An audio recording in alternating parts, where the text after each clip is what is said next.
Again, Lincoln Network is the organization that I co-founded with Aaron Jin. We're excited to have you here. We're excited to be in Miami. As I mentioned earlier, this event would not be possible without our generous sponsor. So really quickly, Freddie Figures, Figures Communications, thank you. Figures Wireless, thank you for being here. Jeffrey Meyerson with Software Engineering Daily. Someone raise your hand, Jeffrey, if you are here. All right, somewhere in the room. Thank you for being here. And then Sumit with Original Capital. I know your team is here, but thank you for your support. Introducing Peter and Bambi will be a friend of Lincoln. He is a serial entrepreneur, a prolific angel investor, seed investor, and a friend of Lincoln's from the great state of Pennsylvania. Paul Martino, I'll turn it over to you. Thank you, Garrett. As Garrett said, my name is Paul Martino. I am losing my voice a little bit. I run a fund out of Silicon Valley called Bullpen Capital. I've recently been in the news a lot because I had this crazy idea about getting K through 12 kids back into school in spite of COVID. It's made me a lot of friends. We run a PAC called Back to School PA. So I've not been afraid to be at the intersection of politics and technology, which can sometimes be dangerous. Part of the reason I was invited here is Bambi and I have hosted Peter for multiple events in the past, and I'm holding her book, which I highly encourage you to read. Because this conversation you're going to hear now is, I think, going to be very unexpected if you usually come to a tech event. Bambi's book is a highly personal description of what it's like to grow up as a Christian conservative in Silicon Valley and be part of a modern-day mixed marriage. Her husband, Ezra, who is here, is the liberal of the crew. The book is a bit of a didactic about how to get along, how to listen to what the other person is saying, something that we don't have a lot of in this modern day. The book specifically is called Unequally Yoked, and the yoke refers to, in many ways, the social contract under which all of us have with one another, and the current culture wars which are trying to upend that social contract. So I highly encourage you to read it. This is, as I said, the fourth or fifth time I've had the pleasure of hosting Bambi and Peter at an event. If you saw the promo materials for this particular event, there was this nice picture of Bambi sitting with Peter next to a plant. I was the MC of that event, and I can tell you it is a very thankless job to have to speak after Peter. So I'm very pleased that I get to speak before Peter this time. And I think what's important to understand is that this conversation is about the intersection of politics, technology, and perhaps most surprisingly, religion. In order to actually understand Peter's philosophy and the so-called Thielists that now follow, you can't understand it unless you understand that he's a deeply Christian person. And that's one of the things that he is going to spend quite a bit of time talking about with Bambi. And so by having Bambi, who's written a book about a modern-day mixed marriage, who's a deep Christian herself, interview Peter, I think you're going to hear something very different than what you're used to hearing at an event of this kind. So this isn't going to be the story about, tell me about the first time that you met Mark Zuckerberg, or tell me what it was like when you wrote a check to so-and-so. This is going to be about who Peter is, what drives him, and how he thinks. And I got to tell you, Peter is not just one of the great business minds of our time, but he is one of the great contrarian and deep thinkers, a real student of human nature. So it is my pleasure to be able to introduce Bambi and Peter, and I got to tell you, buckle up. This is going to be awesome.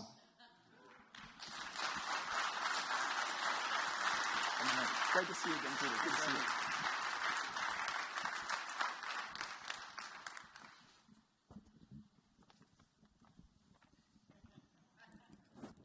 That's your prop, so you don't have to wear a mask. This is my prop, so we wouldn't have to wear a mask. We were coming from California, so we weren't sure of the protocol.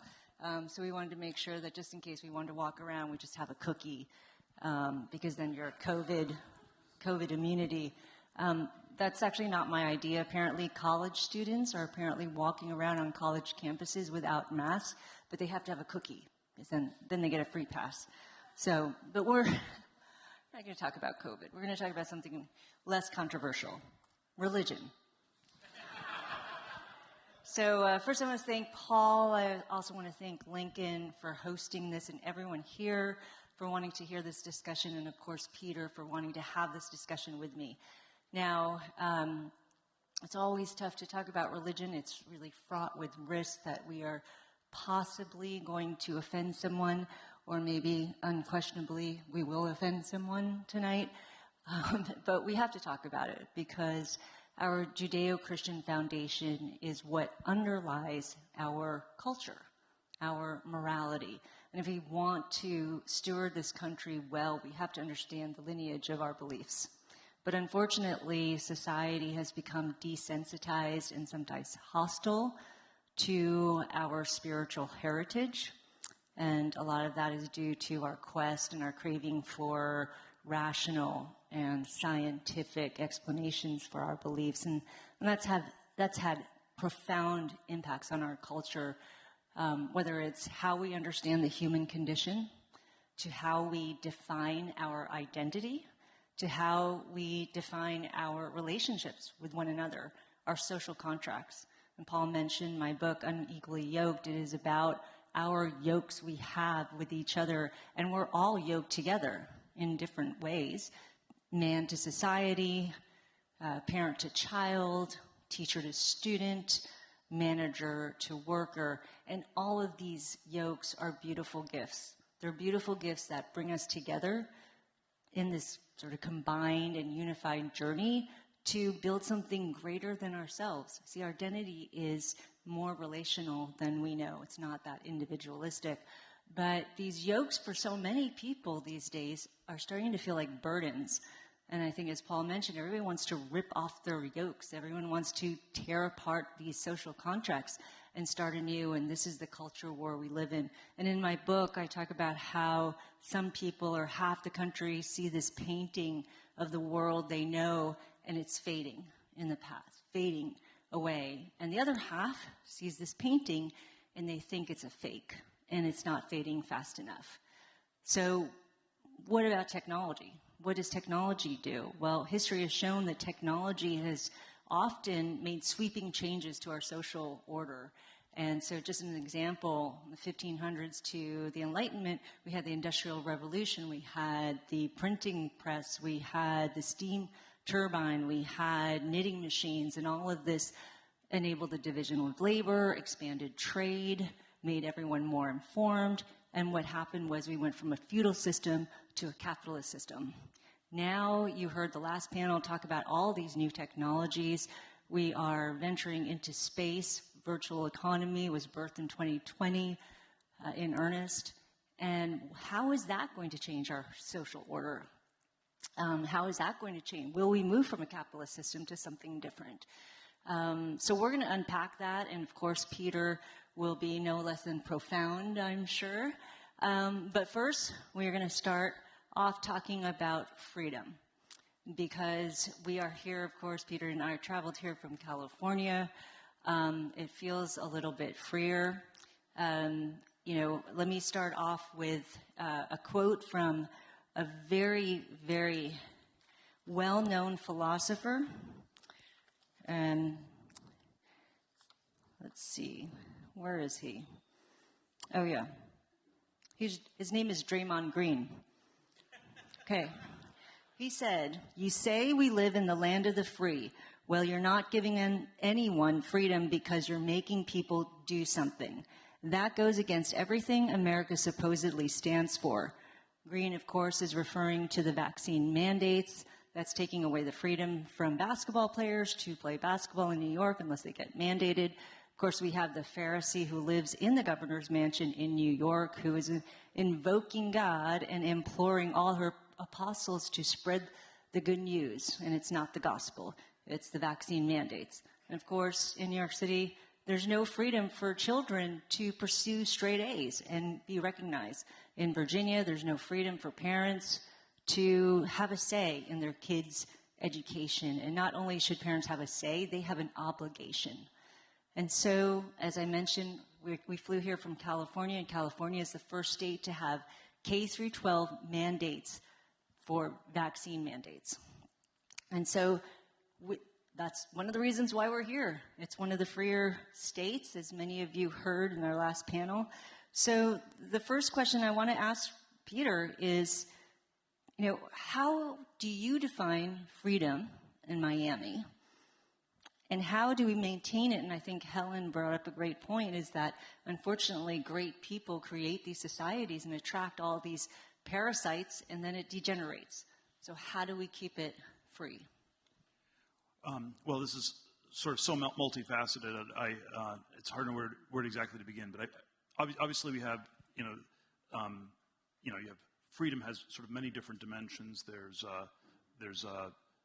sort of a annoying regulatory version that's somehow been hit home really hard with all the insanity of the last 20 months with COVID. There are there's freedom from excessive taxation, which I'm really into. But and of course you have freedom of speech, freedom of religion. You have freedom, the right to remain silent and not to answer questions from everybody in the media, yourself accepted. So there are all sorts of different dimensions of freedom one could talk about. Probably one that I keep circling back to, and I'm not sure it's the most important, but is something like freedom of thought. I never like the word contrarian, because that always just sounds like you're just attaching a minus sign to what everybody else thinks. But it's really the freedom to think for yourself, the freedom for some kind of independent thought, and that feels under assault in an extreme way in California, the United States, the Western world, many other places. There's of course even less than in America or in Florida, and there's sort of a constellation of things around that. I've often thought that the biggest political problem we have, is the problem of political correctness, of this sort of, incredible sort of homogenization, standardization, where everybody in society, thinks the same way, is not allowed to think differently. It's in some ways an odd juxtaposition with the Judeo-Christian history, because one would have said, maybe in the 17th or the mid-18th century, it was sort of the people who styled themselves as deists or rationalists or free thinkers were the anti-church people. The church was accused of being excessively dogmatic, and somehow the heterodoxy was were people who styled themselves in opposition to that. And what's very odd is that somehow, if you fast forward from, let's say, 1750 to 2021, it is it's probably quite the opposite. Where I think again, it's hard to know how one would measure these things, but if one spoke to people who are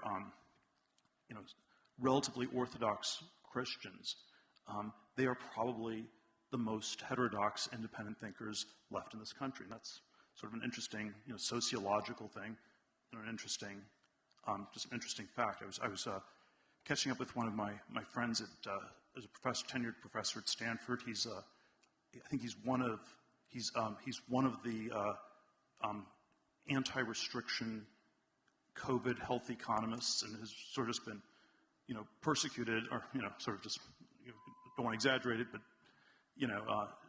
deplatformed, not allowed to speak on campus. There's sort of, I think he was describing me, there was somebody who put up posters of him and DeSantis all over campus, and there was a petition by the faculty where they tried to get him, not to say anything anymore. And it was just these sort of basic cost-benefit calculations of, do the restrictions work? How many people are dying because they can't get other health care? maybe the COVID epidemic is actually just an obesity epidemic, which is much worse. So even if you just analyze it simply as a health thing, if you say health is the absolute, he was just asking a bunch of questions like this. And he was telling me, it would have been really tough to get through the last 20 months if he didn't have some kind of transcendental faith in something. He would have just had to sort of cave into the crowd. I always think there are, you sort of think of the Ten Commandments. There's something about maybe the first and last being the most important. And the first commandment is always, you should worship God and nobody else. And the 10th commandment is, you shouldn't covet, you shouldn't want too much of the things that the people around you have and want. And you can think of them as sort of, the first one says you should always look up. And the 10th is you shouldn't look around too much. And there's something about, when you stop looking up, when you stop having some kind of transcendent frame of reference, you get caught up too much in looking around, and it's too much of this, sort of mob consensus, epistemically closed fake system, or sort of that would be sort of like the first 10th commandment way of putting it. Let me try one other big picture framing of this, where in a democracy we broadly think that 51% of the population is more right than wrong, and then of course if you get up to 70%, that's even more accurate. But if you get to 99.99% agreement, you're not in a democracy, you're in North Korea. And so there is sort of this question, where do you sort of transition from, let's say, the wisdom of crowds to the madness of crowds? Where's that break point? And I think sort of the two big traditions of the Western world. One is sort of the classical rationalist tradition, and that's always says that you should believe in the wisdom of crowds. If there's some sort of community of intelligent people, what they think is probably true, and you should always lean into that.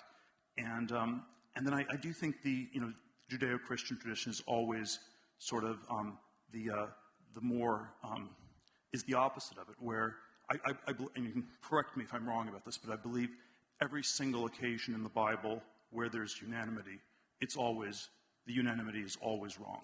It's always wrong, whether it's Tower of Babel or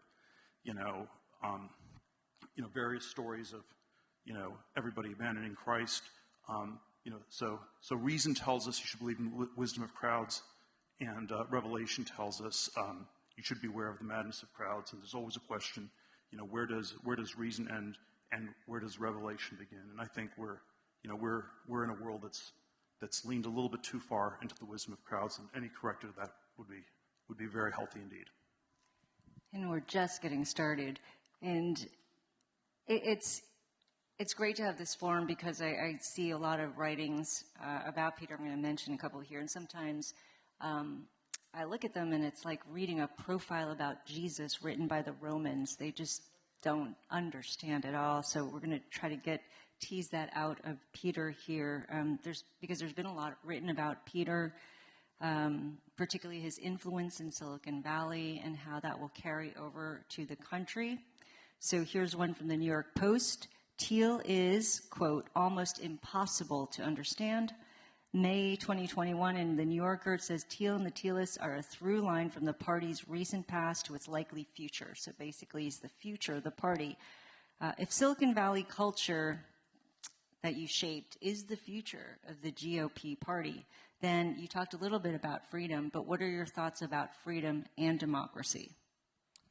Again, this feels like a sort of question that would take me an hour to try to unpack, so I don't even know where to begin there. I certainly, think that, and I'm always bad at answering these sort of self-psychoanalysis type questions, but, I think in some ways I'm a Silicon Valley insider. In some ways I'm also an outsider and a critic, and probably, certainly, one of the themes that I've spoken about for 13, 14 years now, very consistently, I think it's very simple and very basic, is just, this question about the nature of technological progress. How much is happening, how fast is it happening? Sort of very complicated questions about how one measures it, but what can we say about the progress of the whole? Is it happening at this sort of dizzying speed? And are we accelerating towards utopia or dystopia? Sort of, Ray Kurzweil, the singularity is near, and all you have to sit back and eat your popcorn and watch the movie of the future unfold, or is it sort of, and then of course there are sort of a whole range of sort of much more dystopian versions, and the sort of I think somewhat unfashionable view that I have articulated is that it seems to me there isn't as much progress happening as advertised, and that rather than racing towards utopia or dystopia, the much bigger problem is one of relative stagnation. It is and it sort of manifests economically, and that for the first time we have a younger generation that's not clearly doing better than their parents. And all sorts of complexities and measurement we could go into. We sort of came up with a tagline for this about a decade ago, where in a manifesto we wrote for Founders Fund, they promised us flying cars, and all we got was 140 characters, which again is not an argument against Twitter as a company. It's probably on some level it's a phenomenally successful company. You have very cushy jobs for thousands of people. They can go to work or they can smoke marijuana all day. It doesn't really matter. It's fantastic as a company. But the larger social political question is how does this take our society? Is this actually really transforming our society and taking it to the next level? Even though obviously the communications technologies are culturally can be transformative, but how much are they delivering economically?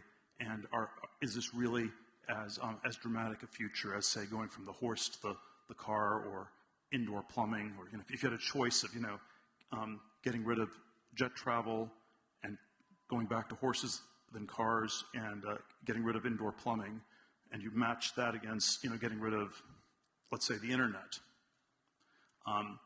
It's that sort of tells my guess is most of us would keep the first three, and that tells us something about the the internet's not a small invention, but it's not been quite as big as always advertised. I think that's sort of a framing that I've had, and then this is probably, there are all sorts of ways this is very difficult to articulate in Silicon Valley, because the propaganda of Silicon Valley is to talk about the Google propaganda, or whatever you want to call it, is to talk about how great Silicon Valley is, and how wonderful it is, and there's sort of a lot of things that one could say pro or anti President Trump, but I thought if you think about his slogan, "Make America Great Again," there's one version of it where this is it's a ridiculous thing, it's never going to happen, but I think of it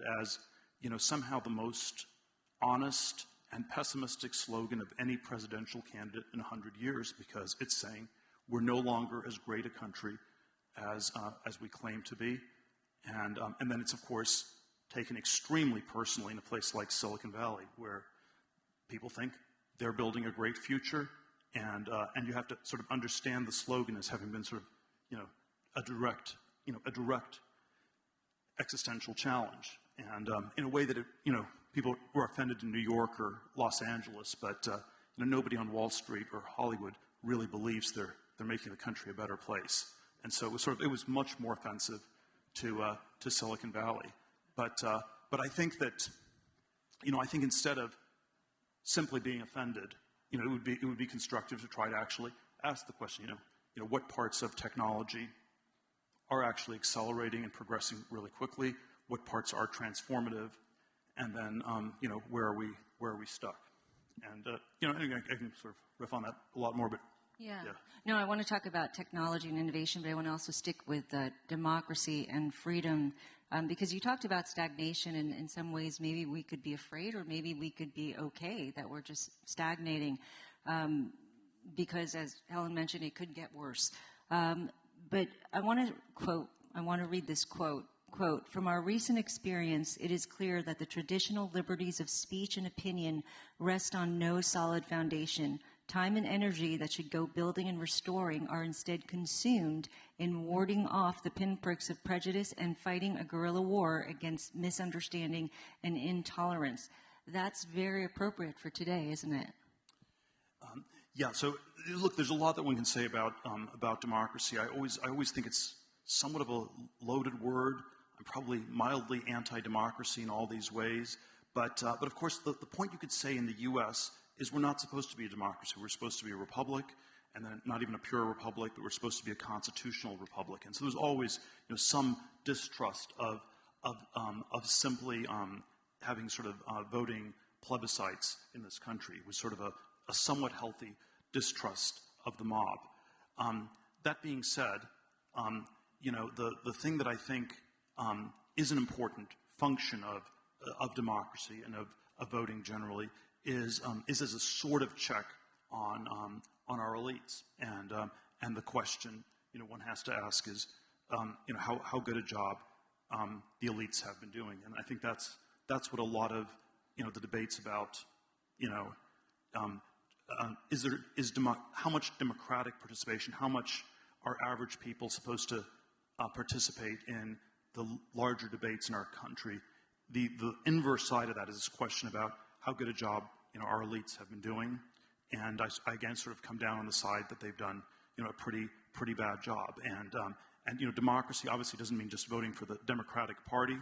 It also shouldn't just mean something simply political, where you get to choose. Do you like the angry grandma, or do you like the man with the strange hairdo in 2016? Or it's if it's just these sort of simple political things, that's like there's sort of all these other topics that the question is, should average people, should the broad public be allowed to have debates not just about politics, but also about things that are more important, like technology or religion or philosophy or all of these, or science, and that's of course one of the kinds of questions that came into very sharp relief in the last 20 months, where the conceit was that something as elevated as science should definitely be left out of touch of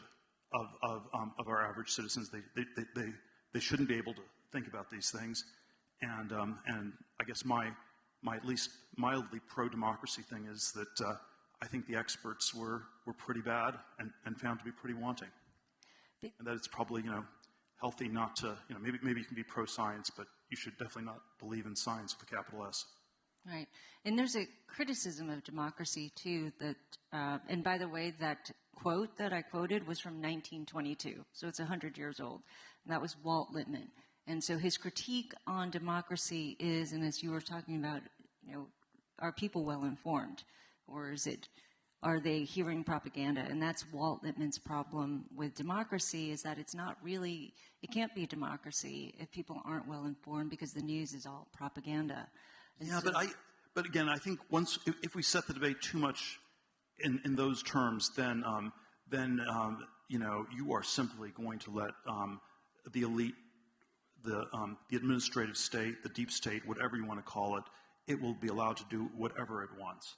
And so I don't know if I care whether people are that well informed. I want them just to be able to have some kind of basic check. I want them to be able to say, the people in charge don't seem to be doing that well. Let's vote them out. Let's replace them with other people. At least that sort of a level of dissent, I think, is what we want. Obviously there's a big issue of, let's say, misinformation, fake news. We're in this sort of weird postmodern world where it's very hard to figure out what's really going on, and yet it seems to me that the much greater problem would be to try to, the solution to solve the problem of misinformation with some kind of centralized ministry of truth. It seems so much, that seems like, it's whatever, the SAT word is iatrogenic, it's a cure that's worse than the disease. But then again, this goes to sort of this question we started with, which is, what is the nature of misinformation? What is the nature of the problem? Is it that people are, that they are too credulous and too likely to believe fake things? Or is it that people are too skeptical of the official stuff? Or, the philosophy of science way to frame this is that I often think you could think of the self-understanding. What science was supposed to do was fight a two-front war against excessive dogmatism and against excessive skepticism. So you can only have science if people are too dogmatic and say, the earth is flat, can't ask any questions. Excessive dogmatism is bad for science. And then if you have excessive skepticism, which is you can never know anything, don't believe anything, how do I even know you're sitting there, Bambi? If you have a world of excessive skepticism, that also doesn't work. And so somehow skepticism, dogmatism, are two opposite things. So you have to do science well, you have to somehow, find this middle course between let's say, the Charybdis of dogmatism and the Scylla of skepticism. And of course, the problem, if I had to riff on this a little bit more, the history is that, of course, in its 17th, 18th century forms, science, was articulated as against dogmatic central authorities, in the form of, let's say, the Catholic Church or things of that sort, the monarchy, things of that sort. And that's, of course, still the way scientists style themselves. But if you look at it, it seems to me that it's completely the opposite at this point, and it is just an all-out war against dissent, against skepticism, against heterodoxy. So and so it's can't question climate change. You can't question that vaccines are simply good, that there are no cost benefits to vaccines. So there's a whole set of things where it's anti-skepticism, and therefore it's way too far on the side of dogmatism. And so I don't know. If it's a choice between misinformation and a ministry of truth, I think we would be in a much healthier society if we had somewhat more skepticism, somewhat more misinformation, somewhat more crazy conspiracy theories. All that stuff would be such a healthy corrective to the sort of, I don't know, with the sort of centralized totalitarian one world state. Another way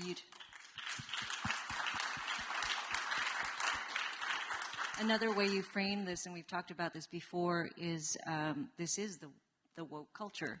It is, and part of it is this willful distorting of reality, this constant willful distorting of reality. Actually, it's one of the reasons why I also wrote my book, Unequally Yoked, because I felt like there's just such misunderstanding around this one view, which is more of a conservatism, it's more of a Christian worldview. And I put the book out there, had a lot of really good examples of where you could see two different interpretations of facts, and there is just no changing minds. It is a dogmatism, I believe, on that side. But I want to start with what is the woke culture? What everybody's it's much worse, of course, than what you're saying. It's dogmatic, but it's people have changed their minds so much. It was Kamala Harris 1 year ago, I will never take a Trump vaccine. Or, a year and a half ago, you didn't need to wear a mask because there was a shortage of masks. We need to lie to people about it. Was it the food market or the Wuhan lab? It seems to have shifted more to the Wuhan lab, but that was just, it is completely, it's very dogmatic, but we've had these hairpin loop 180-degree turns. So it's been dogmatic in an unbelievably incoherent way.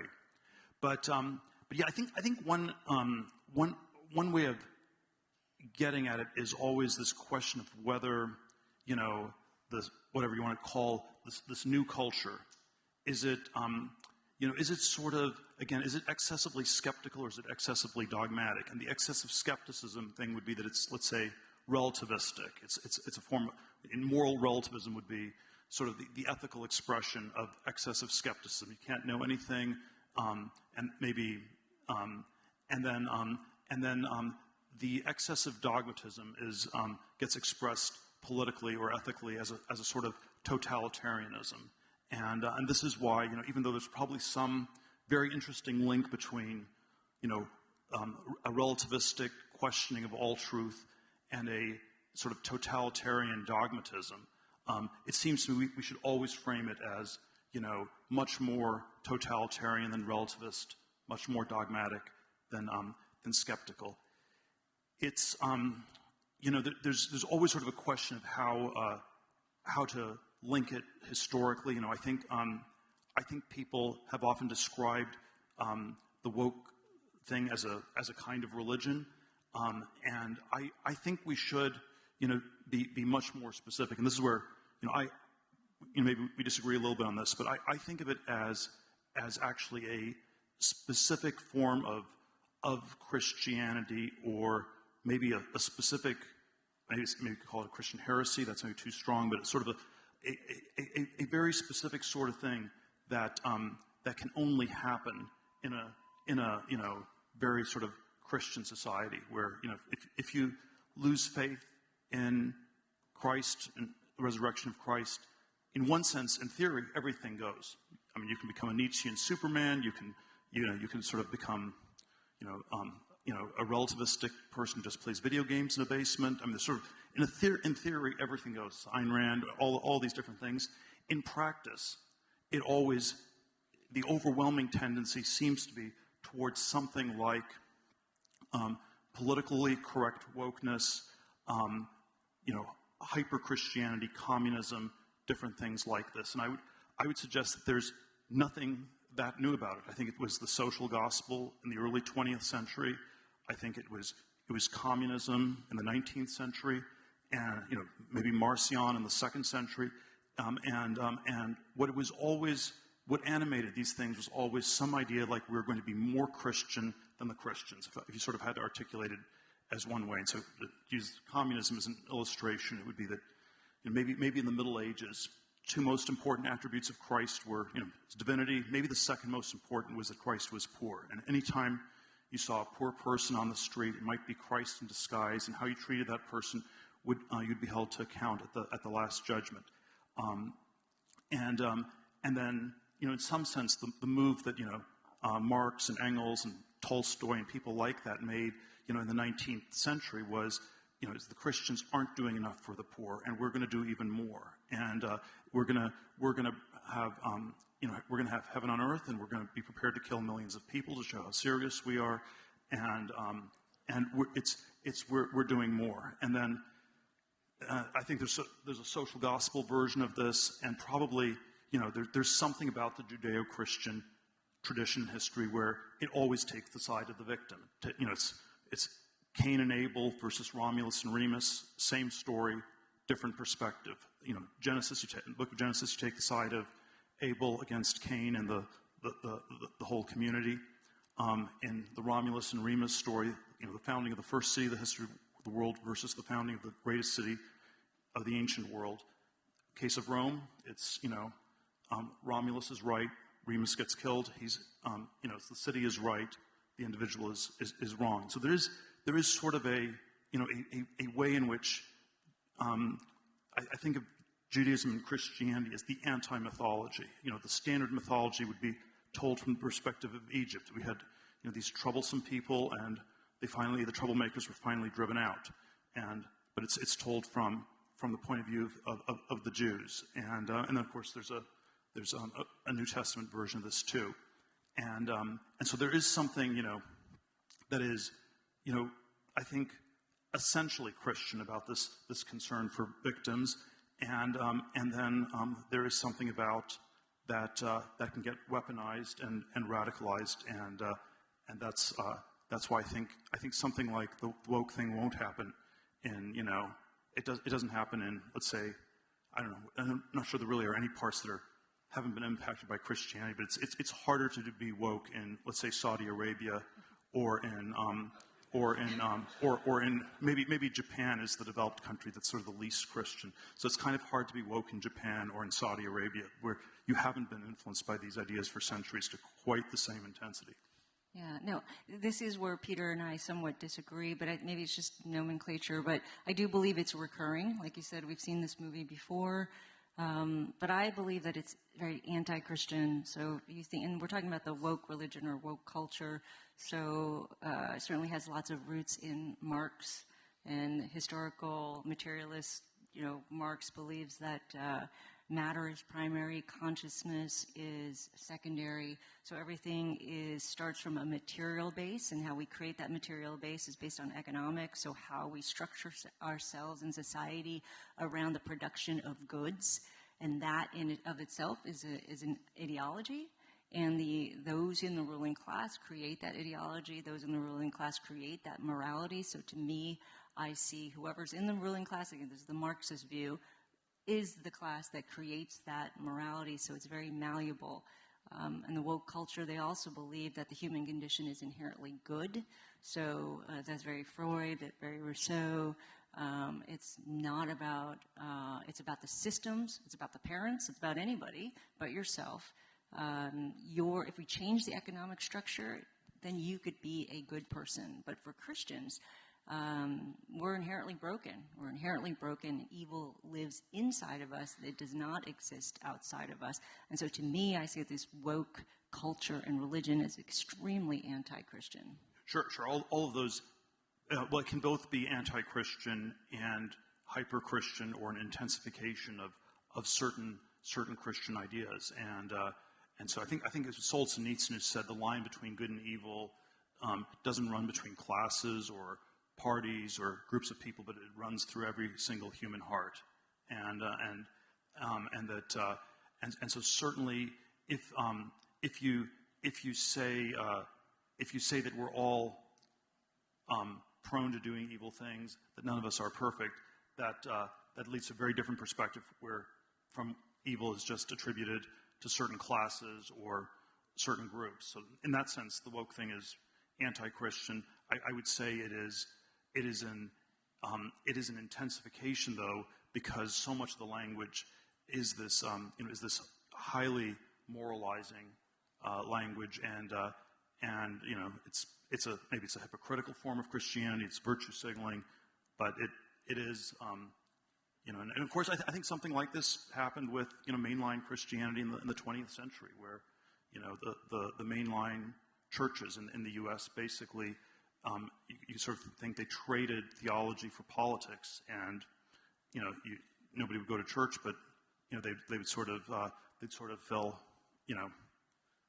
they take over the government or something like that. Yeah.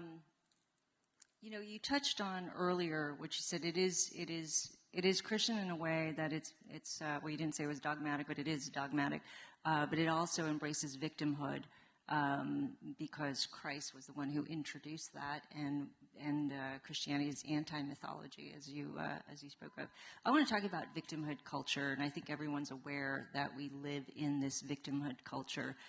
In 2015, The Atlantic wrote an article, "The Rise of the Victimhood Culture and the Ascendancy of this New Moral Code." I think you've talked about how something happened in the 60s. Everybody became hippies. Yes, there was a sexual revolution. There was a counterculture, sex, drugs, and rock and roll. But I trace this back to something more simple. I'm sure many of you disagree with me, but I trace it back to taking prayer out of schools in the 60s. Here's what that prayer was. It was very innocuous. Almighty God, we acknowledge our dependence upon Thee, and we beg Thy blessings upon our parents, our teachers, and our country. Super simple. But what we did with the kids was we gave them a sense of safety, right? Somebody great was actually watching over them. And we also gave them a sense of gratitude, right? And we took that prayer out of school, and now they're getting kids to meditate and have prayer and great gratitude journals. Gratitude is actually really good. It releases all these oxytocin, the feel-good hormones. So when we took kids out of school, and this goes back to your thinking too, about once we took this kids out of school, God out of school, when we take God out, or this transcendent I think it would be good to take the kids out of school, actually. That's happening too.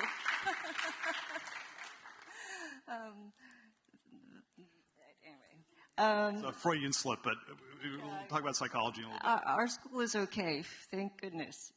No mandates, thank goodness. But when we took God out of the school, we took this prayer. Then all of a sudden, we left kids to compare themselves to others. We left them to focus so much and obsess about their own identity, which is a bad thing. When we taught them to understand good and evil, the yardstick would be people in front of them or things.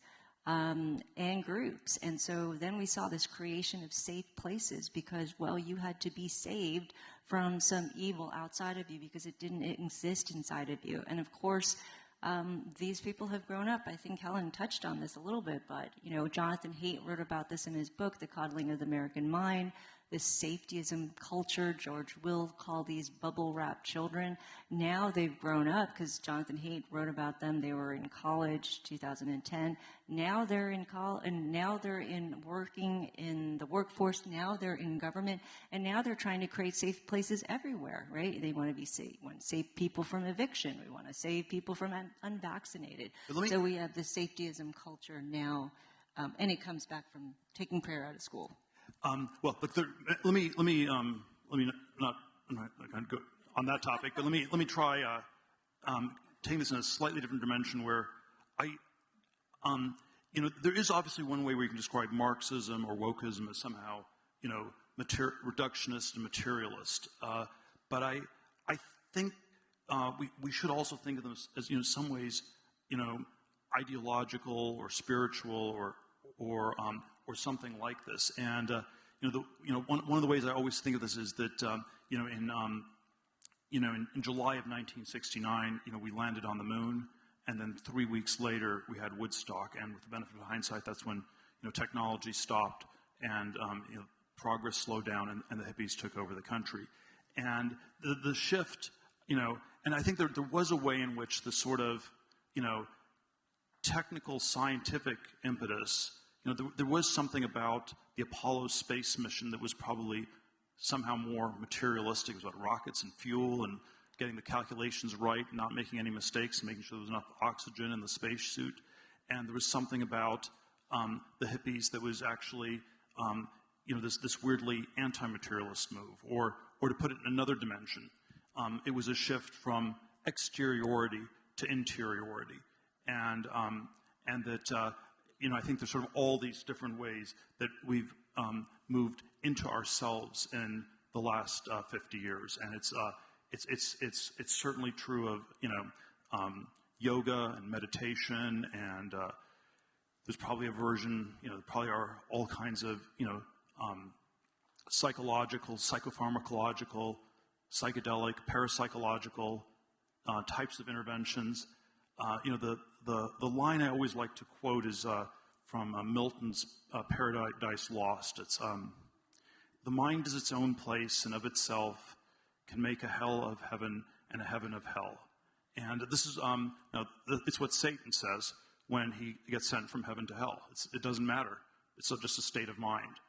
And then probably the thing that's that one should ask is that actually true? To what extent is the mind its own place, and to what extent is the external reality the much more important thing?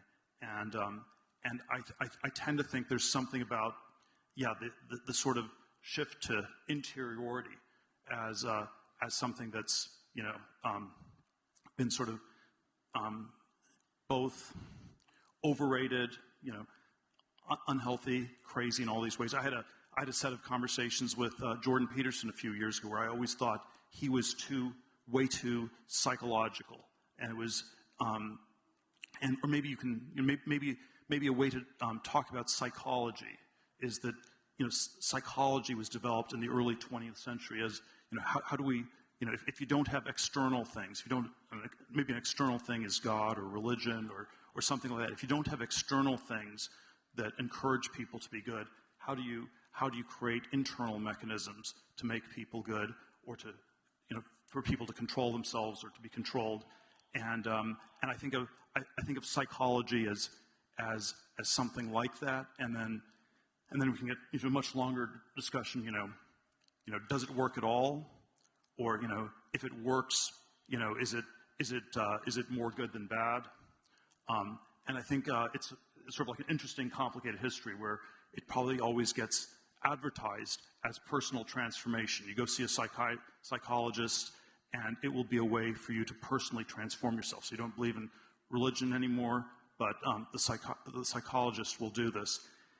And then I think this is sort of like maybe a common pattern would be that after years of therapy, you're just really exhausted. You're sick of spending all this time, wasting all this money.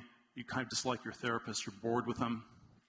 And it sort of crashes from self-transformation into self-acceptance. And after years and years of therapy, or psychedelic drugs, or whatever, the equivalent or meditation or yoga or breathing exercises, after years of this, you conclude everything's fine and you don't need to change at all. And maybe that's true, but it's just very odd, where the marketing was 180 degrees the opposite of what ultimately happens. And then, so I think psychology is another version of this, and there's probably a whole set of phenomena like this that I would loosely wrap under the shift from exteriority to interiority. And again, there's some version of interiority that is maybe good. I think we've gone way too far. I think on that note, I was going to bring up mental health because that's the area I'm interested in, digital health, lots of investments going in there. I do see a silver lining that we're putting so much money behind this around digital therapeutics, behavioral therapies. We're moving away from, psychedelics, I guess, is that's pretty popular, but psychotropics. We're moving away from psychotropics, which have so many side effects. So I see a silver lining there. But here's something that someone, Jordan Peterson, quotes often. Carl Jung and his dictum is, with a little moral awareness, we wouldn't need psychotherapy. So it's really interesting that we're moving in this direction, that people are focused on mental health. I spoke to someone now who said, 2020 was a boom for mental health. Yes, for mental health companies. But what I'm concerned about is our approach. Are we doing it the right way? If we are just applying positive psychology and this Freudian view of the world, or Nietzschean view of the world, which is rise above it, right? And not this other view of this world which internalizes your inherent brokenness. And so I'll give you an example. I spoke with the head of innovation at the American Psychiatric Association, and I said, if everyone just understood that they were broken, would we have fewer mental disorders? And she said, yes. So people can't get around that. And so I'm wondering, even though we're focused on it now, we have this whole industry focused on it, and many of you probably know Lyra Health was $4 billion in March, and January it was $2 billion. I mean, people are throwing money at this space, but are we even answering the right questions and approaching it the right way? Well, look, I think there's always the questions about specific interventions, whether there probably are versions of them that are better than nothing. There probably are things that are halfway between, psychology and religion. So I know something like Alcoholics Anonymous. Is that because it's 1930s? I think we have to concretize this to talk about this, more coherently. So, we don't really know what to do about alcoholism. Very severe problem for people who have it. Very hard to change. I don't think Alcoholics Anonymous works that well. It probably does work better than most of the other stuff we've come up since the 1930s. Maybe it's too psychological. Maybe it's still somewhat religious. Maybe that's you can't do it yourself. You have to have a higher power. So, but it is I think it's just in general this mess where these things are very, very hard to do. I think probably my speculative theory on this is that anything for transformation to really work, you have to actually believe that it's possible. And if it's just a purely internal drama, there's some kind of a look-ahead function you have where it's not quite going to happen, And so I suspect a lot of these things, they're, you're trying to simulate a religious conversion, and it's probably a religious conversion is a way that you really are able to change. But a psychological simulation, might get you some stuff. Probably doesn't work in many cases. But I think there's sort of our versions like this. I think sometimes the stuff can be very powerful, and very bad too. It's so if we, I've invested in some psychedelic drug companies. I think there probably are specific interventions to addiction where we just don't know what works, and there's something where maybe taking these things once, in a controlled setting, jars people, and they get some perspective, and that's very helpful. There probably are a lot of ways this stuff can go very haywire, where you can think of MK Ultra or the Manson family, where they just gave people LSD and told them the world was coming to an end, and so they might as well go out and kill a bunch of people. And so there's sort of a complicated question, what messaging, what the package is that gets put in. This is again probably way too polemical, but I think of maybe the paradigmatic version of psychology gone berserk in the 20th century was Nazi Germany, where you can maybe describe Nazi Germany as a psychological event from beginning to end, and it was in many ways similar to communism, but it was also it was a somewhat different phenomenon where it had more of a spiritual dimension. The propaganda thing was important in a way that it wasn't in the Soviet Union. It was sort of a Goebbels type figure.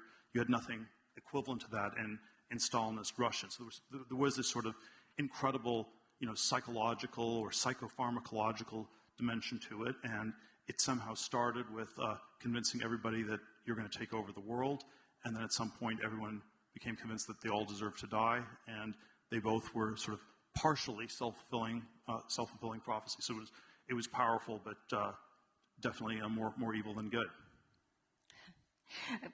So I was going to go back to the victimhood culture to really just wrap that up, but since we're talking about technology, and we probably have to touch on this, but you sort of touched on it, which is sort of this misinformation. Now, just disclaimer, Peter is on the board of Facebook, so he can't really answer any questions about Facebook, but there's a lot of censorship lately. YouTube took down 130,000 videos. Obviously, there's many people being canceled. So I guess the question is, what can companies do? And how do we, and this is the company side, not the government, what can companies do to resolve misinformation? Because clearly we have different versions of truth out there, which everybody is aware of. How do companies do that then? Well, again, obviously, if you could answer this question, you'd solve problems for a whole bunch of the big tech companies right now. Look, there are all these places where I would, I don't fully agree with everything that all the big tech companies in Silicon Valley have done, to put it mildly, including Facebook, and I think there's probably some degree to which they've systematically gotten this balance wrong. It's again the two-front war: too much against misinformation, not enough fighting excess dogmatism, and it's sort of like what the scientists do, it's what the universities do, it's what the sort of screwed up elite consensus in our society does. And in some ways, they're sort of very, very deeply linked to it. If I had to defend them, the partial defense I would give is that I do think it's a little bit unfair to turn single companies into the scapegoat for this whole thing, because I think it is equally, let's say, a problem with our government, with our deep state, with the media companies, the mainstream media. It is also, I think, a problem with the universities. So I think it is sort of and then it's always a little bit too easy to just blame the tech companies. Certainly in 5 years ago, in a context relative to the rest of our society, so relative to the other elite institutions, let's say universities, administrative, governmental, and let's say mainstream media. I think the range of debate, the range of discussion on the internet was way wider than it was allowed in all these others. It has been dialed back. I think that's very unfortunate, very bad. I think it is still wider than these other institutions allow, and that is part of the reason these companies. There are two different. The conservatives attack these companies because they're not allowing enough freedom of speech, and the left attacks them for still allowing way too much, and they're still allowing way more than all these other institutions. So the politics of it are very tricky to navigate. But I would say it's just in the context of this sort of shift towards a one-party state in our whole society across the board. Well, that's it's the problem not. There are things we can say that are screwed up at Google or Facebook or these individual companies, but it's probably much and maybe there's a problem with big tech. I think a lot of the problems are functions of an even bigger government and an even bigger state that is using these companies to channel things. For example, if as a libertarian, if the tech companies were simply opposed to our government, that would be maybe that's not a healthy thing, but it would be a type of check and balance, and that would be good.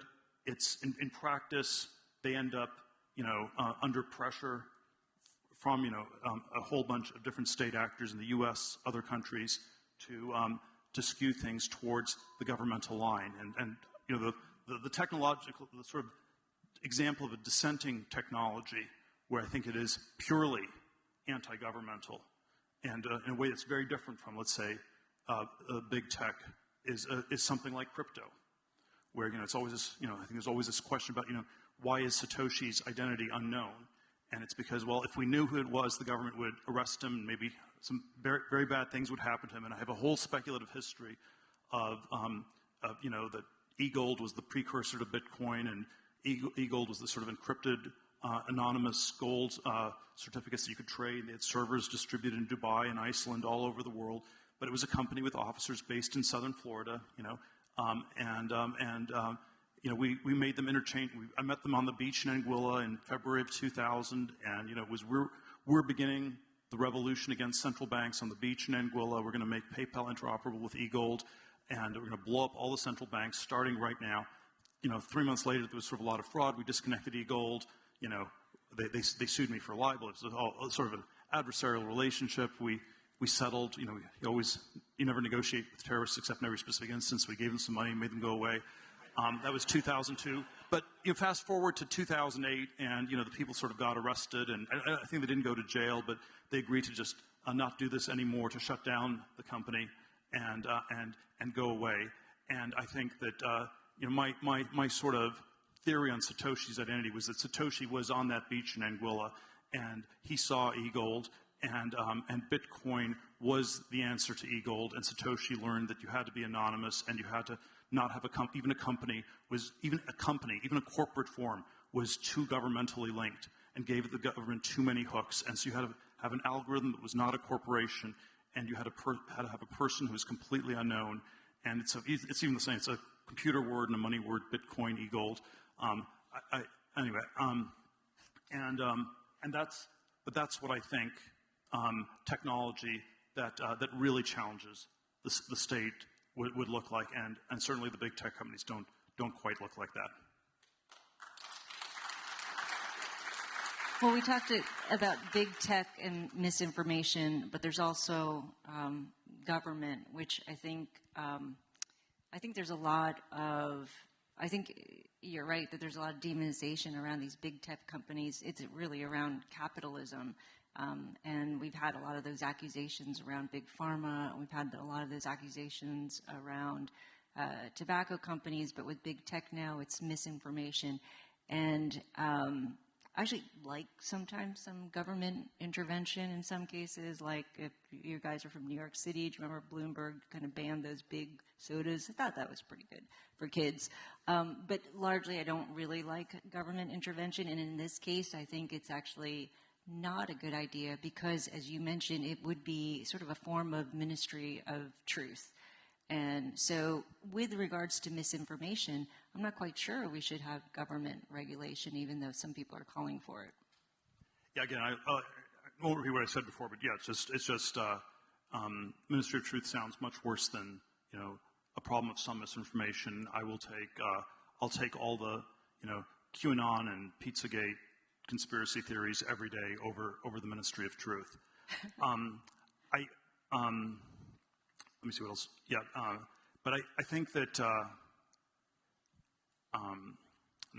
sure I have that much more to say on that. Okay. I think let me say one thing on it does. There is obviously, and there's always a question how one diagnoses these things, and there is there is some kind of pushback to socialism, a push against capitalism in our society. There's some sense that the capitalist things, and I think we have to maybe be a little bit nuanced and say there are all these ways that the capitalist stuff has not been working quite as well. And this is again where I probably disagree some with sort of the happy clappy libertarians who just want to say that everything is wonderful and getting better all the time. And if the truth is that we've had this period of relative stagnation where there's been relatively little progress, it's not totally zero sum, but it's more zero sum than is desirable. And in that sort of a world, there's a loser for every winner, and there's some kind of a dynamic where tech has been the only game of town, and it's been somewhat positive some, but it's also to some extent come at the expense of everybody else, and that's the unhealthy broader dynamic that I see playing out. That it is a feeling of relative stagnation, and this is again I don't think it justifies it, but this is sort of, for example, why I think the media is naturally opposed to big tech, because there is a part of the tech thing that has undercut the business models of the old monopoly media companies, and they don't like it. And I think they were, there were all sorts of things that were wrong about them, and they're resentful people, and they shouldn't, they should probably just do something else instead of, stewing in the resentment all the time. But it is sort of it is also a structural problem, and we should acknowledge that. So yes, we're probably seeing economic stagnation, but maybe cultural and political stagnation, maybe not. There are a lot of people who, well, first of all, we talked about guilt quite a bit. We talked about victimhood, and we talked about a little bit of guilt. I think we talked about guilt. But the one of the reasons why we would have guilt, and this comes from Nietzsche, is because we don't have a God, and without a God there's guilt.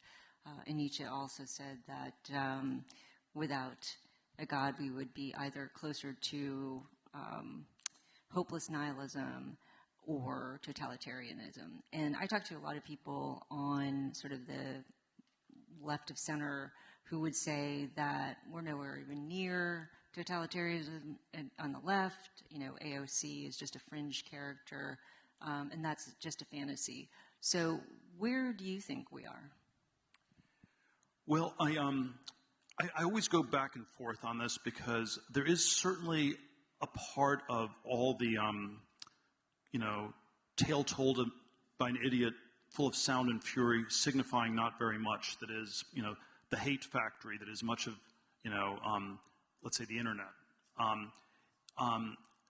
where I'm probably, if you held a gun up to my head, I'm always tempted to say that it's not quite as real as it seems, that most of the time what happens on Twitter stays on Twitter. It's just, yes, this crazy hate factory, but it's sort of, it's mostly kayfabe, it's mostly LARPing, it's mostly, you have it's like in Orwell's 1984, you have your 2 minutes of hate at Twitter, and if you want the sort of elite conspiracy theory, Twitter is an elite conspiracy to sort of, to keep the workers in their boring jobs, and so they have 2 minutes where they get really angry on Twitter, and then they go back to their boring jobs, and sort of a social control mechanism or something like that. So that's what I'm inclined to believe, that most of the time these things are, let's say, substitutes for actual revolutionary political action rather than complements, to use the economics terminology.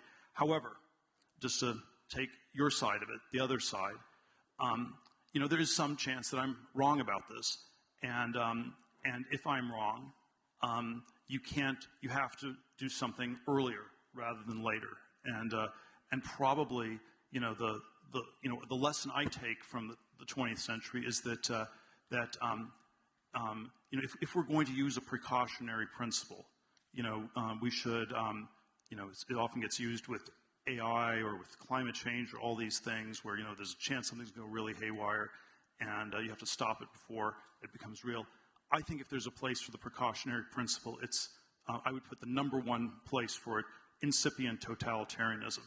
Because once these things really snowball, they can't be stopped. This is like, I know this is, again, hesitant to use the Nazi analogies, but I always feel they're sort of overwrought. But, 1933, it's simply too late.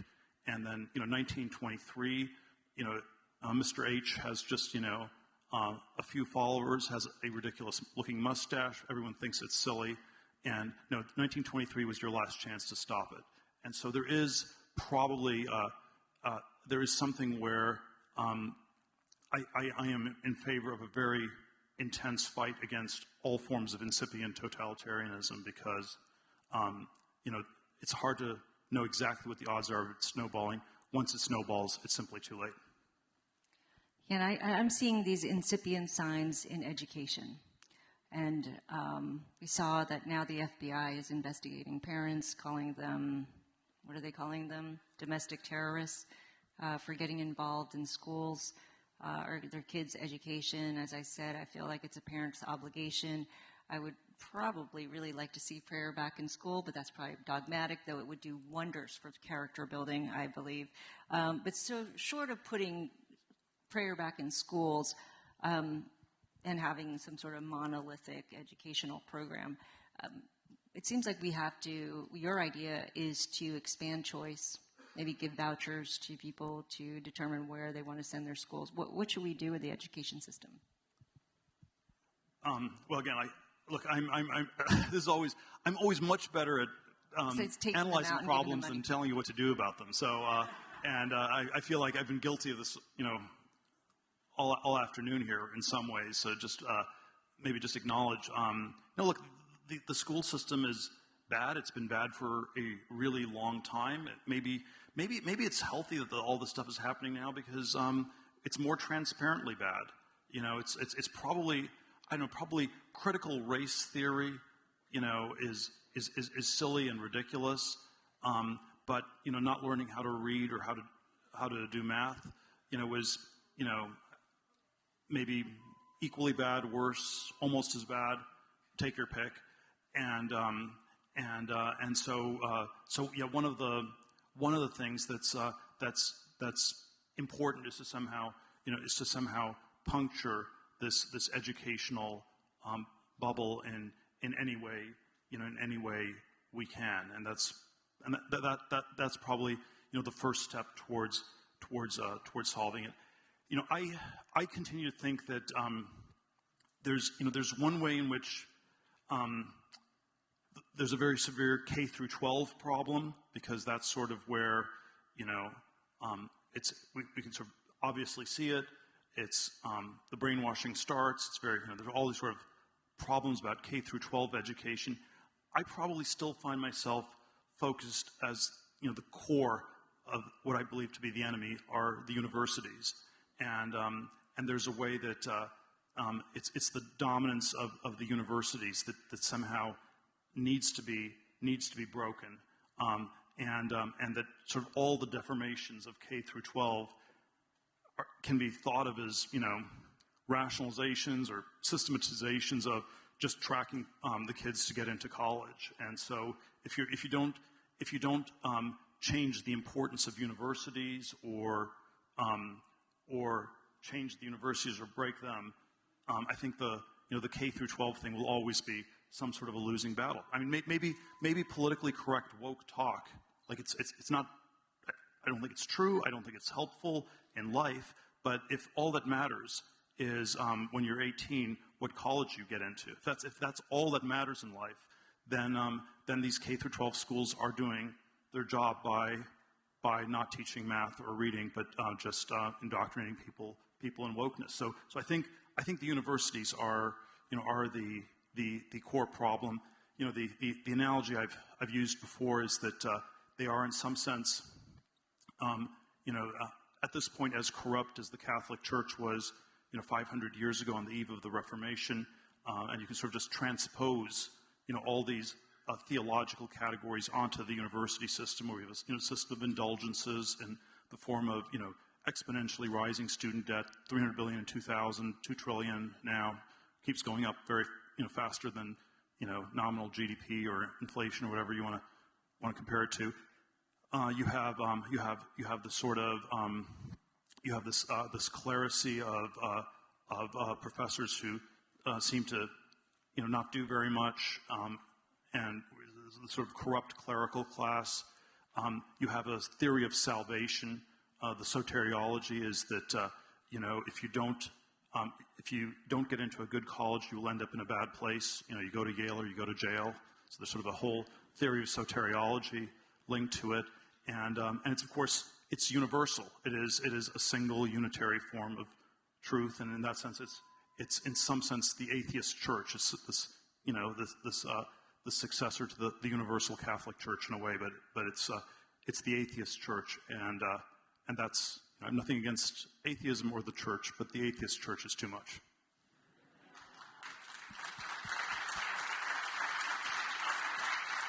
I think we're at time for Q&A, but you talked about indulgences. I always thought those virtue signaling signs were a form of indulgence, but anyway, I think we're time for Q&A. Yeah, so hi, Peter. Marshall from Lincoln Network. I'll start us off. You missed this part of the conversation, but the vast majority of people here have exited in some form. They left the Bay Area, they left New York City, and they're here. So how has the last year or so evolved your thinking around exit, voice, and whether or not you can change systems, whether domestically or internationally, based on those choices? Let's see. I am probably. I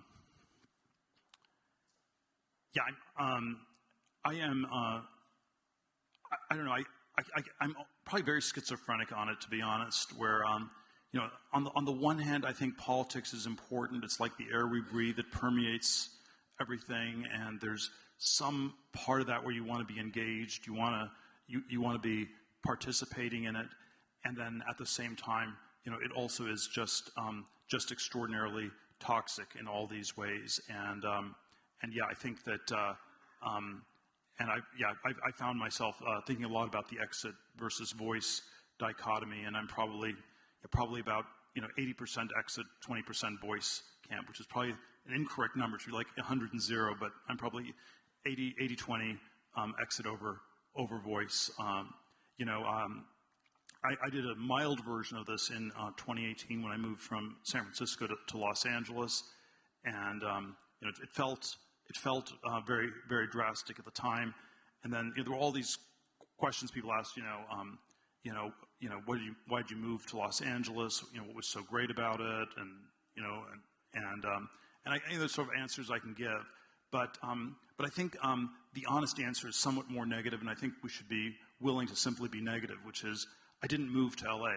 I moved away from SF, and again, this is there are all these pro-Miami, pro-Florida arguments one can give, but I think we should be perfectly fine with a negative argument, which is that we moved away from X, and X was a bad place, and it's perfectly sufficient to move away from a bad place.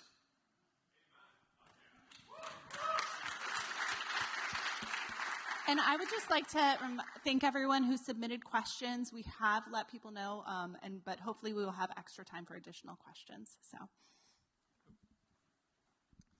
Hi, Peter. I'm Channing from Hardtech Miami, and I'm also a recent Miami outside of SF transplant. So historically, you've been a proponent of libertarian organizations like the Seasteading Institute, but more recently I've seen Founders Fund taking a bearish stance, citing political inefficacy.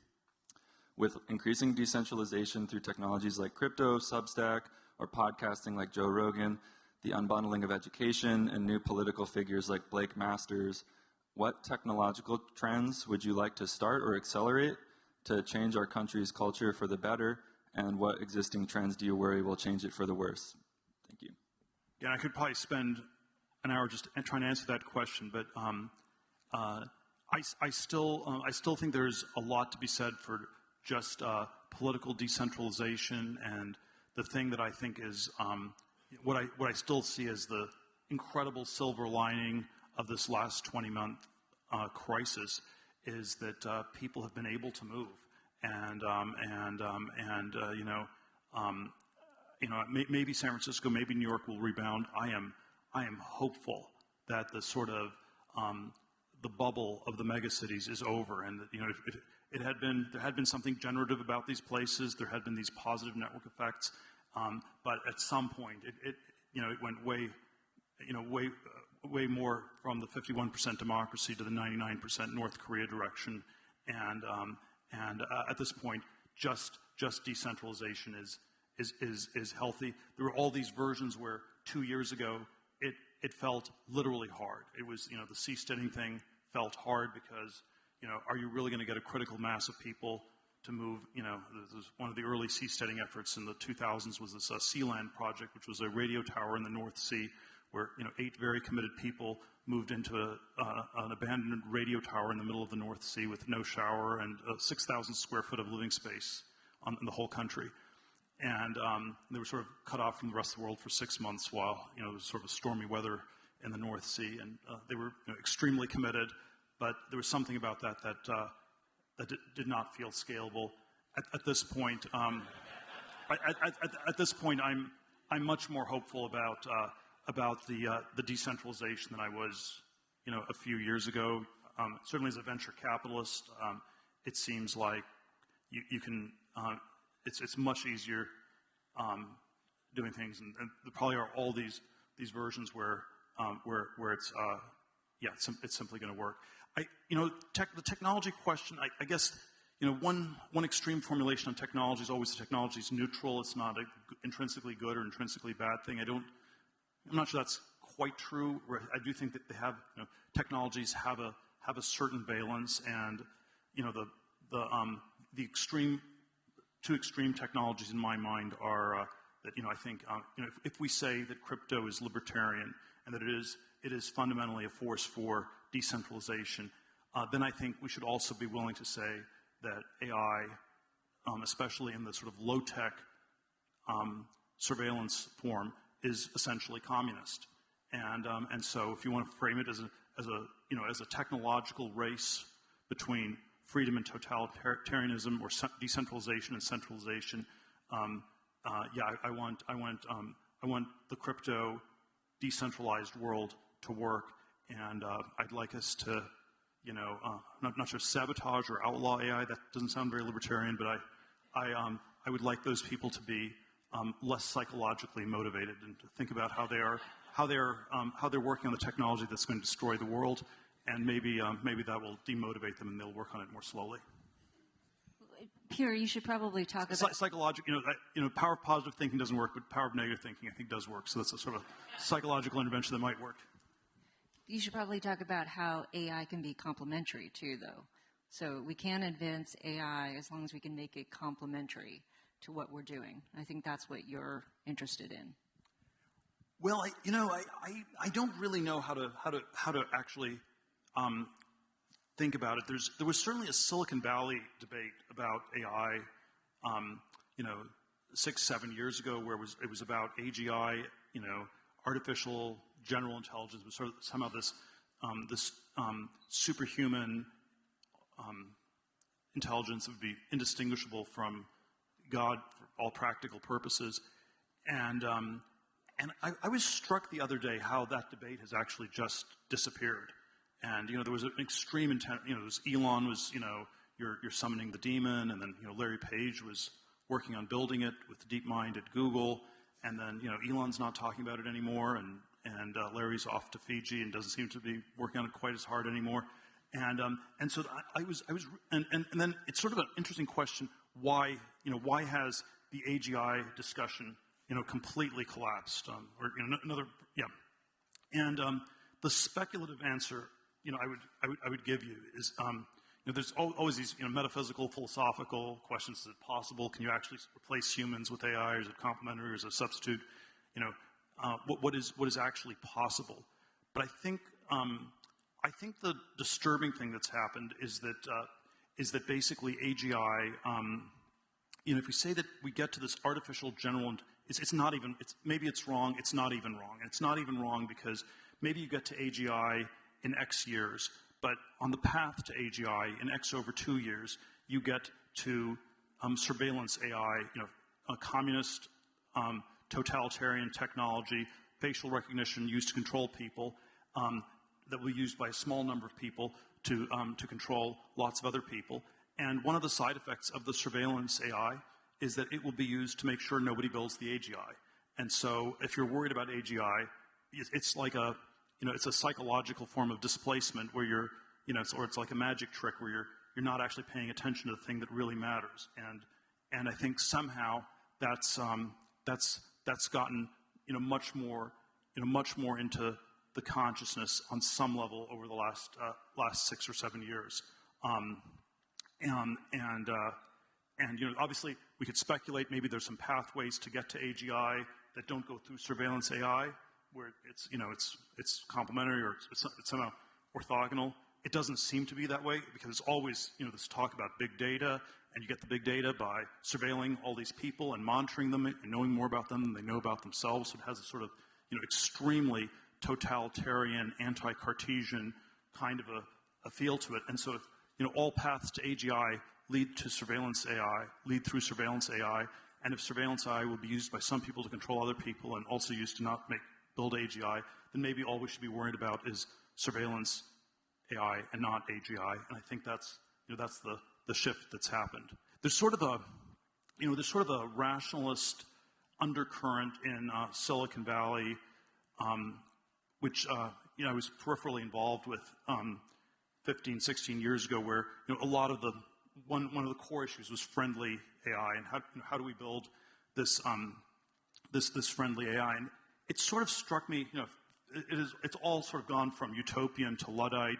They don't believe in any of this anymore. It somehow has completely devolved in the last few years. And the sort of the speculative geopolitical theory, I would say, was that the atheist rationalists, and there was a computer version, but you could also say Sam Harris or Christopher Hitchens, or this whole group of people, in 2005, they were a politically correct way to be anti-Islamic.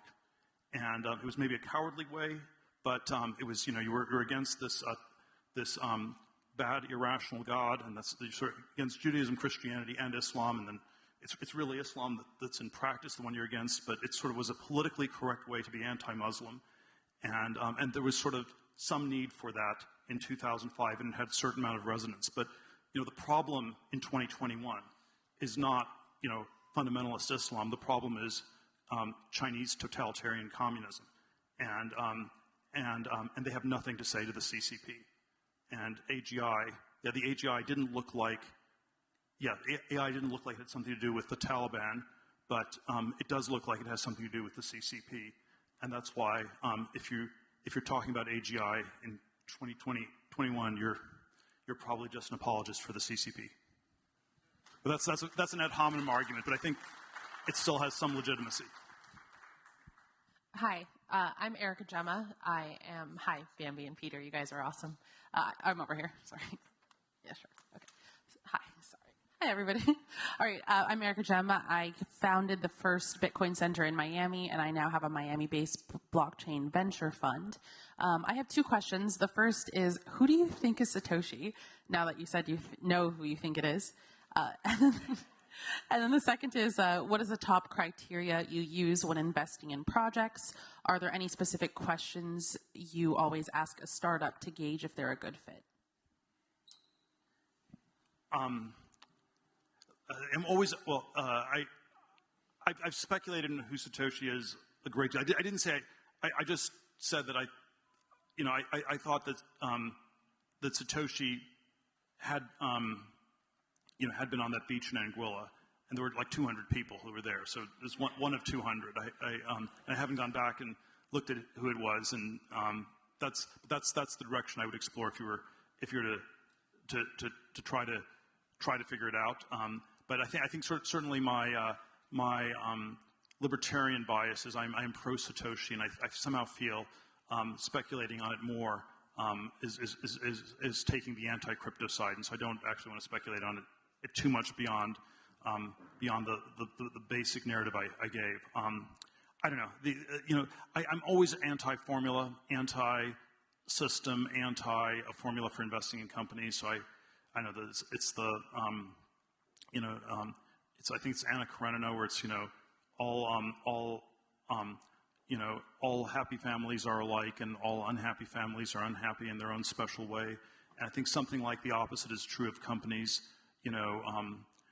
All great companies are special in a good way, and then all failed companies somehow are generic and failed. So if you have to somehow figure out what's distinctive, what's unique, and if you have too generic a formula, it's going to go haywire. So, I mean, there are things about the founders, the market, the fit, but I think often the greatest companies don't even have a narrative that fits, because even a narrative of what a company is doing is always, you're just one of X, one of many, and so if you sort of look at Google in 1998, and people who said it's just another search engine, and there were many different search engines, and it was actually it was machine powered search. So it was unique. They didn't even have that word for probably a decade afterwards. So you're always trying to find what's essential and unique, and that's that you have to do that on a case by case basis.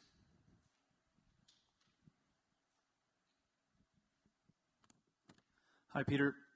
My name is Matt Harder. I run a small democratic innovation firm called Civic Trust. Thanks for being here. It feels like the rising tensions between not just China and the U.S., but the governance models they represent, authoritarianism versus democracy, will characterize the next several decades. I'm sure we're all in the camp that would like to see democracy succeed, but it feels as late like our side is the one in retreat, increasingly struggling to show its value on the world stage and lacking vision and leadership. What do you see as the core tenets of a U.S. strategy to win the soft power war with China in the coming decades? Man,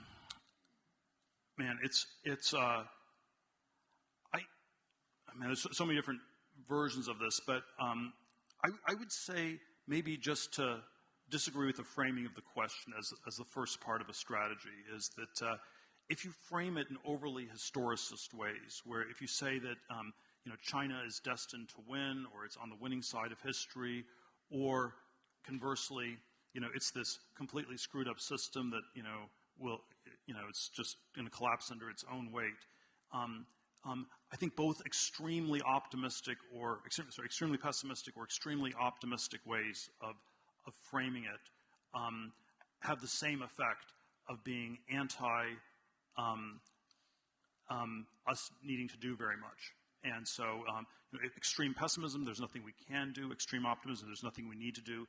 And maybe they're true, but I am very suspicious of any sort of extreme formulation, because it just seems so lazy, and seems just to sort of go into this vice of not wanting to do things. And so I think my guess is that perhaps the healthier way to frame it, not sure it's totally true, but the healthier way is that it's very close, and we shouldn't be in denial or acceptance. We should be in between. We should be fighting, and it makes it's up to a lot of different individual decisions. And even if China is growing faster than the U.S., at the end of the day, it's it is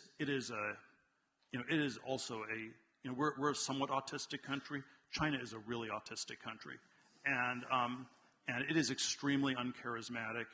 And there's some part where the strategic landscape is going to be very fluid, and it'll be up to what we do. So I would just start by framing it as a close battle that will go on for decades.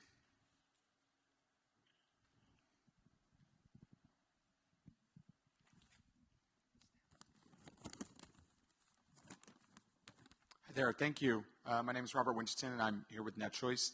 Do you think politicians are educated on contemporary tech issues enough to regulate them? And what can be done to change that? And should lawmakers wait to regulate until they have a greater understanding, or is the time now, as some people argue it is? Well, again, not defending Silicon Valley, the big tech companies. I think there's just a lot of things that are far from what I would have done or far from what's optimal. And then, at the same time, your question probably answers itself, where, these people just, I think they are, for the most part, still aware enough of how incompetent they are. And so, they're probably, I don't know, they have all these sort of proposals where, Google should publish changes to the search engine algorithm. And again, if we had a high-functioning government, maybe you could do something with this. I don't think anyone in the government even pushes that idea, because they know they're too incompetent to do it. And if you do it, it will just show how incompetent the people in our government are. That's all it will make transparent. And so yeah, again, just another version of some big problems with big tech. Even bigger problems with much bigger government.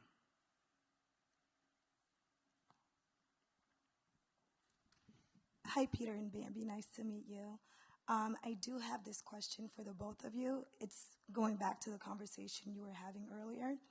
So earlier in the conversation, you mentioned how philosophers were deemed the radicals and free thinkers of society, and deep Christianity was the anti-thought.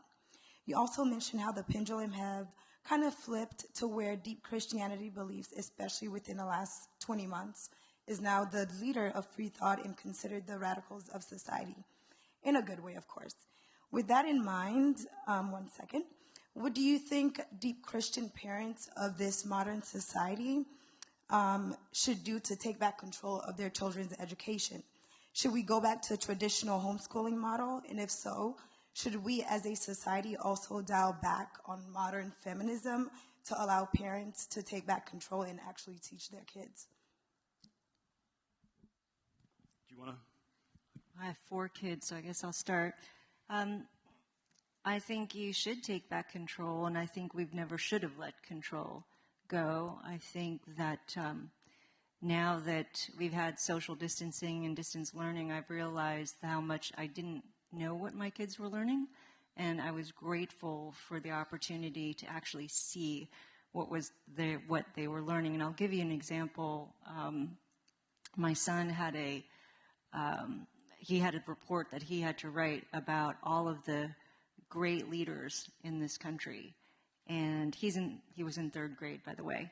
And so he had a list of the great leaders he could choose from, and those great leaders were Michelle Obama, Barack Obama, Ruth Bader Ginsburg, Cesar Chavez. And so she said, well, does anyone, and of course he's on Zoom, so I could hear this, so does anybody have any idea, anyone? And so someone said Abraham Lincoln. Okay, yeah, he's good. And so he figures he's actually quite aware, my son, and he said, how about Donald Trump? And she said, no, I'm sorry. And kind of shut him down. She said, I'll talk to you later. about that. So he insisted, and he said, why? She said, well, we needed to have people who actually did something for the country, and somebody I know, and he's like, you don't know who Donald Trump is.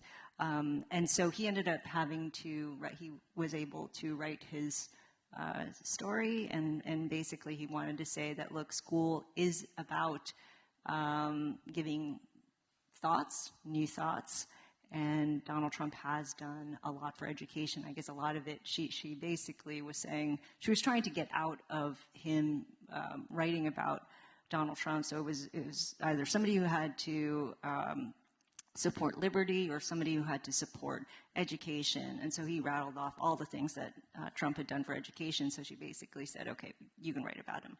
So I think that's one thing, is take control. But I think it's also about, we're talking a lot about character building. We talked a lot about that in the beginning. And one of my big things for my kids is to not keep them in safe places. I want to, ennoble them with this sort of mode of being that life is suffering. We have this cross, I have this cross. It's about suffering, it's about tragedy. And that's not trying to make my kid live a morbid life. It's about making my kid understand that, one, he needs forgiveness because he has very much a lot of ethical faults that will get him into trouble, that a lot of his circumstances, negative ones, are a lot due to him. So I want to teach my kids a sense of agency. So I think you just, I think you ground them in those truths that they're pretty responsible for themselves. And so that's what I try to do, is just try to give them a sense of agency. And I try to get very much involved in schools. You should get involved with school boards. There's somebody here who can, Clarice, I don't know where you are, but she's supporting 300 school board candidates. I think you should very much get involved with your school boards and start voicing your opinion, because we do have to educate our kids, and it starts in the home. We can't have government do it. It's your job. It's our job.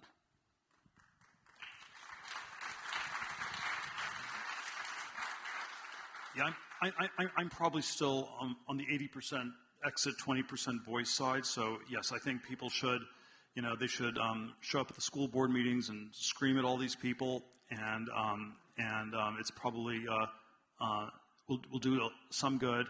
And then at the same point, I sort of wonder whether it's really just all permutations of homeschooling that should be done, and that anything short of that is not doing justice to the brainwashing and the sort of egalitarian homogenization that goes on, and the schools are just structurally screwed up. There's he's sort of an extreme writer, but there's the Rushdoony book from 1963 that I think it was his best book, The Messianic Character of American Education. He sort of goes through all these different educational things, and it feels very overwrought. But the kindergarten chapter is like some silly German woman from the early 19th century invented the idea of a kindergarten. It was like this counterfeit Garden of Eden, where you get rid of all the adults and you can start all over. And there's sort of, and of course John Dewey features as the arch villain with the sort of socialist homogenization of public schooling in the New Deal in the 1930s.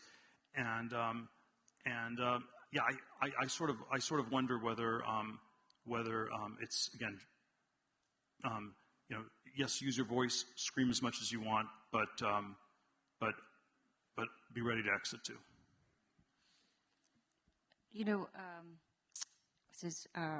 Denzel Washington said, teach your kids love, and it doesn't matter what happens around them. So it starts there. Yeah, you can scream all you want, but it starts at home in what you teach your kids. Hey, Peter. This is Ariel over here. This is Ariel Duchapelle. I'm a co-founder with HydraHost. I was rereading your book, and I was wondering if I could pose you a hypothetical, which is, suppose you had access to a secret, and that secret is that the U.S. dollar hegemony will collapse by the year 2030. what would you do to position yourself to survive and thrive in that kind of timeline? Yeah, well, I suppose you're supposed to just buy Bitcoin, and I feel like I've been underinvested in it, and in part because I thought this was not a secret, but it was known to everybody, and yet maybe it isn't. But yeah, I think I agree with your claim. I still wonder how much of a secret it is, but maybe it still is enough of a secret. If you sort of think of Bitcoin at $66,000, what does it? Is it going to go up by maybe? But it surely tells us that we are at a complete bankruptcy moment for the central banks, and at some crisis point for them. There's the Wizard of Oz story was sort of this parable on central banking. The wizard is an ounce of gold, the Yellow Brick Road, and Emerald City. Everything's seen through the prism of money, and the scarecrow is the farmer who has been brainwashed into thinking he doesn't have a brain, so he can't think about monetary policy. And the Wicked Witch of the East are sort of the Wall Street bankers who have extortionate mortgage rates, and so in Poetic Justice, the house falls on the mortgage banker. But anyway, it's sort of a populist anti-central banking book. But I've kind of been wondering the last month whether we're just about to have a Toto moment with the Fed, where the little dog is pulling away the curtain, and you see all the and we've had like 2 governors resign, 2 more probably aren't going to survive, and it's just the stuff.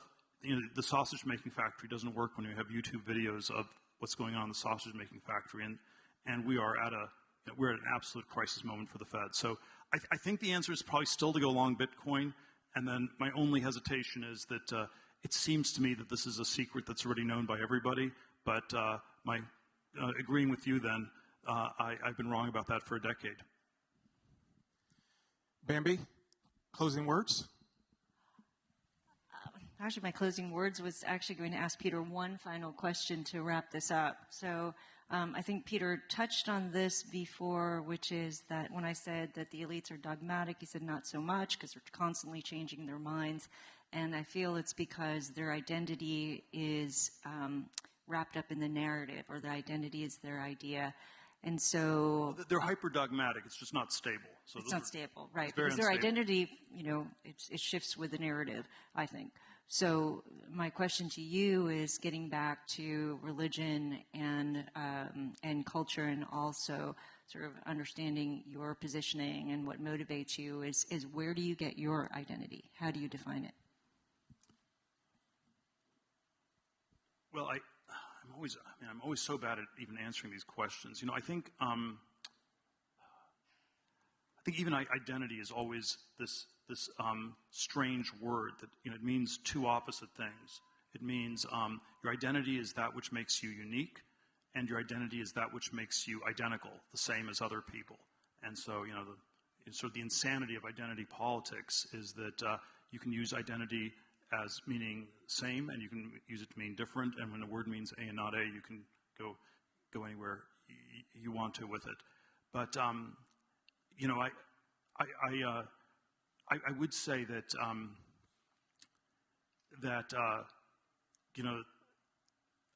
I think Christianity for me is the anti-identity, where your identity is in Christ, but it's not in all these other senses of the word identity. And then it's in that context that we can try to figure out things about the world. We can figure out things about truth, and it's not always just a social construct as it was for when Pontius Pilate says, "What is truth?" It's just a social construct, or is it something transcendent? And I think we need to somehow always get back to that. Great. I think when I asked you before, sort of what is your North Star and where do you go to, and that's your go-to. So I just want to make sure people understand that when they try to understand you. And it's pretty deep. Please join me in thanking Peter and Bambi for a great conversation.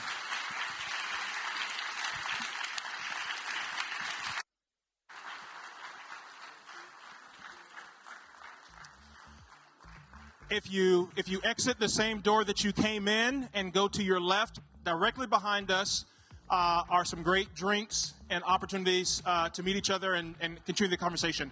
Thank you very much.